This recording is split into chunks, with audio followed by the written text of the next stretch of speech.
209 ang nadagdag sa mga kaso ng COVID-19 sa Pilipinas. 573 ang mga bagong kaso ng COVID-19 ngayong araw. Land, domestic air and domestic sea travel to and from Metro Manila shall be suspended beginning 15. Domestic air and domestic sea travel to and from Metro Manila shall be suspended beginning March 15, 2020. So, okay na, naka-lockdown kami. Pero ano plano nyo sa amin? 15 days. Hindi ko alam po saan matatapos ang 15 days bago kami magpagbiyahe. We did not hit 40,000 or we will not hit 40,000 by end of June. Wala na po, panalo na tayo. We beat the UP prediction po. Ano po yung position niyo po dito? Ako ay isang PWD local person, tapos ako din yung humawak ng vaccine, nung may vaccine. Ako din yung social service namin sa barangay at saka nag-assist sa Sec 18 ba diba? Okay, so ang pinaka-main po ng tanong namin is kung paano po yung organization niyo, yung barangay po na ninyo, lumaban po sa COVID-19 at kung paano niyo po siya na-overcome po. Yung sa pagdating sa COVID-19, talagang isang pinakamalaking pandemya yan, hindi lang naman sa Pilipinas, kundi sa buong mundo. Ay, ang ginawa ng part ng barangay, noong time na may COVID, talagang sinunod namin lahat yung protocol ng order ng city at saka ng national. Talagang yung social distancing, yung face mask, yung face shield, lahat ng binaba ng city at saka ng national government ay sinunod ng barangay.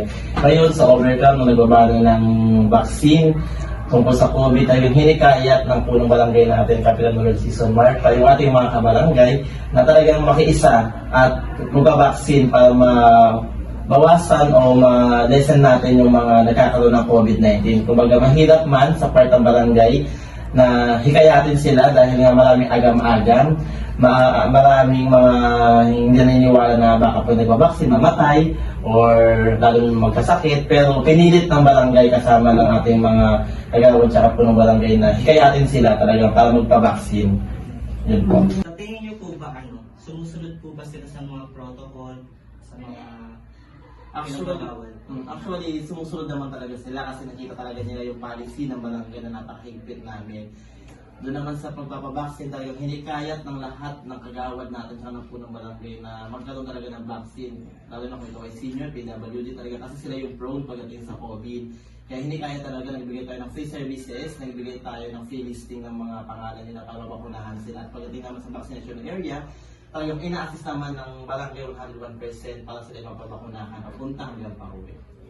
So ayun, tinatawag ko kayong lahat dahil nagbaba na ng protocol ang ating gobyerno na magkakaroon tayo ng quarantine o lockdown dahil nga sa, alam nyo naman na natin makalat yung mga virus na yun. And wala tayong magagawa kundi magkakaroon tayo ng mahigpit na policy na sa kada isang pamilya ay mabibigyan sila ng isang gate pass kung saan papayagan kayo lumabas at isang pamilya lang po ang pwedeng lumabas. Grabe namin yung tao na pwedeng lumabas, paano na? Parang kami naman tapos yung lumabas. Paano kapag isang member lang sa isang pamilya yung pwedeng lumabas? Paano na yung pangangailangan namin? Sino magpo-provide sa amin? Ayun na nga, kaya nga magkakaroon nga tayo ng gate pass dahil nga hindi naman pwedeng palawakin natin yung mga lumalabas. Paano kung makahawa kayo, di ba? So kailangan natin higpitan para ma-prevent natin yung pagkalat ng mga virus. At hinihiling naman din namin na makahanap ng panibagong lunas at naghahanap din ang mga organisasyon natin ng vaccine kung saan matutulungan kayo at talagang ma-prevent natin ang paglawak ng virus na kumakalat. Vaccine? Sure ba na safe yan sa mga matatanda? Lalo na kami matatanda. Lapitin kami ng mga sakit. siguraduhin po namin sa inyo ligtas po ang vaccine na papamigay namin dahil kayo po ang priority namin. Lalo't na matatanda kayo at mga bata po ang priority namin. At para na rin po sa kalusugan nyo at sa mga bata. So, follow-up question lang is, ano yung mga nagawang policies or napatupad ng inyong barangay para matugunan yung pangangailangan ng inyong barangay? Ayan, yung mga naging policies namin sa barangay noong time ng pandemic, talagang lahat ng nakikita at nahuhuli ng barangay, talagang dinadala sila sa barangay tennis court natin dito, ng tennis court pa siya, at binibigyan talaga sila ng lecture at talagang nag-community service para makita natin na talagang may ginagawang hakbangin yung barangay. Talagang pag sinabi yung bawal lumabas, bawal talaga lumabas. Talaga pag nakita sa labas, sinubuli talaga. Hoy, anong ginagawa niyo dyan dalawa? Di ba bawal lumabas ngayon? May ordinance na bawal maglabas-labas ngayon. Tsaka naka-lockdown pa. Anong ginagawa niyo dito? Tambay lang naman po kami dito. Tsaka malapit lang naman kami dito. O sige, sumama kayong dalawa sa akin. Kailangan ko kayo i-orient. Marami po nangyayari sa inyo. Ano po yung pinaka-naging struggle po ng buong sa inyo, ng COVID-19? Yung pinaka-struggle na sa para sa akin na mawalan ng buhay. Kumbaga, napakalaking impact na mawalan ka sa buhay. Kapag nag-positive ka, automatic, susunugin ka or ikikremate ka. Kaya karamihan talaga, hindi na naman sa Santa Lucia, which is sa ibang lugar din na ang daming naghihinagpis, ang daming talagang nawalan din naman ng negosyo, nawalan naman sa buhay. Kasi nga pag sinabi na positive yan, automatic susunugin niya. Kaya hinahanap ng iba, minsan kakapalit-palit na sa namin ng namamatay. Hindi na nila minsan identified talaga kung kamag-anak ng nila o hindi. Paano yung po na-sustain yung pangangailangan po ng barangay? Surely yung pangangailangan ng barangay at ng constituents natin, isang nakatulong talaga is the national and the local. Narito po ako, Mayor Joy, para manghingi ng kaunting tulong para sa aming barangay in terms of basic necessities like sa foods po.